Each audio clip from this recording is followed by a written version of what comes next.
Bonsoir à tous, bienvenue. Parlons d'enseignement technique et professionnel pour ouvrir ce flash. Les épreuves écrites du brevet de technicien supérieur session 2023 ont démarré ce lundi 31 juillet. Ce sont plus de 50 000 candidats qui aspirent à l'obtention du BTS cette année. Les résultats sont attendus au mois de septembre prochain. Abdoulaziz Guira, Alassane Drabo. Le lycée classique dans la commune de Cocody affiche un calme ce lundi matin. Les épreuves écrites du BTS, brevet de technicien supérieur, session 2023, viennent de démarrer. Au total, 56 214 candidats sont appelés à composer pour l'obtention de ce diplôme dans un peu plus d'une centaine de filières. Tous sont répartis dans 130 centres de composition. Je trouve le sujet abordable, plus facile. Bon pour un élève et moyen. J'ai étudié et puis j'ai fait des cours de préparation aussi, qui m'a aidé aussi. Tout se déroule bien pour l'instant, il n'y a pas de souci. Les appareils les kits marchent correctement, on n'y a pas de souci. Aucun incident. Tous les candidats sont là, non. Pour le moment, aucun incident majeur. C'est l'occasion pour le ministre de tutelle de revenir sur le motif d'exclusion d'1 millier de candidats. Nous luttons contre la fraude sous toutes ses formes. Dans les 1327, je signale qu'il y a 1113 faux bacs.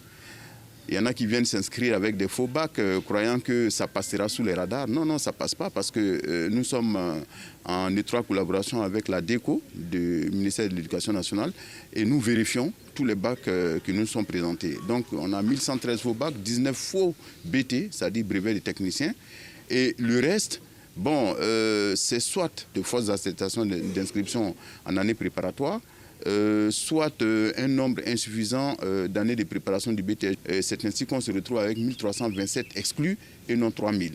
Cette année, le mot d'ordre est le même, non à la tricherie, oui à la promotion de l'excellence. Il faut éviter absolument toute forme de tricherie parce que les surveillants veillent au grain et de toute façon, si vous êtes pris, on vous met purement et simplement au dehors et vous avez échoué avant même d'avoir entamé le BTS. Donc ça ne sert à rien.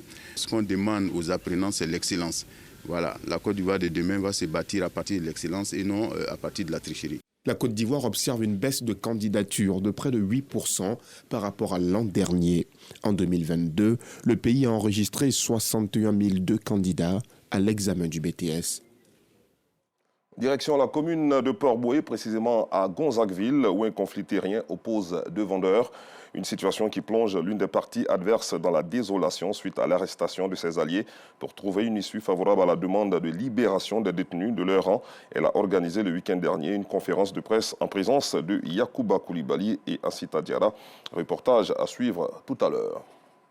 Parlons à présent d'autonomisation de la femme. L'ONU Femmes a organisé un forum sur l'innovation technologique et digitale afin de permettre aux femmes et aux jeunes de se perfectionner dans le domaine des technologies de l'information et de la communication et d'acquérir de nouvelles connaissances qui vont faciliter leur autonomisation en dévoilant leur savoir-faire au public à travers les réseaux sociaux. Le compte-rendu d'Assita Diarra vous sera proposé dans notre édition de 19h30. À l'international, les autorités sénégalaises ont annoncé ce lundi la suspension de l'accès à Internet sur téléphone via les données mobiles en raison de la diffusion de messages haineux et subversifs sur les réseaux sociaux après les appels à manifestations liés à l'arrestation d'Ousmane Sonko le vendredi dernier. L'opposant, qui est auditionné par la justice depuis ce matin, a été placé sous mandat de dépôt selon son avocat. Hors du continent, le bilan de l'attentat suicide commis hier au Pakistan lors d'un meeting politique à quelques mois des élections et revendiqué par le groupe État islamique ne cesse de s'alourdir pour atteindre au moins 54 morts, dont de nombreux mineurs. Quelques 400 sympathisants du parti religieux conservateur Jamia Oulema et Islam, allié clé de la coalition gouvernementale, attendaient le début des discours lorsque l'auteur de l'attentat s'est fait exploser près de la scène. Fin de ce flash, je vous retrouve à 19h30.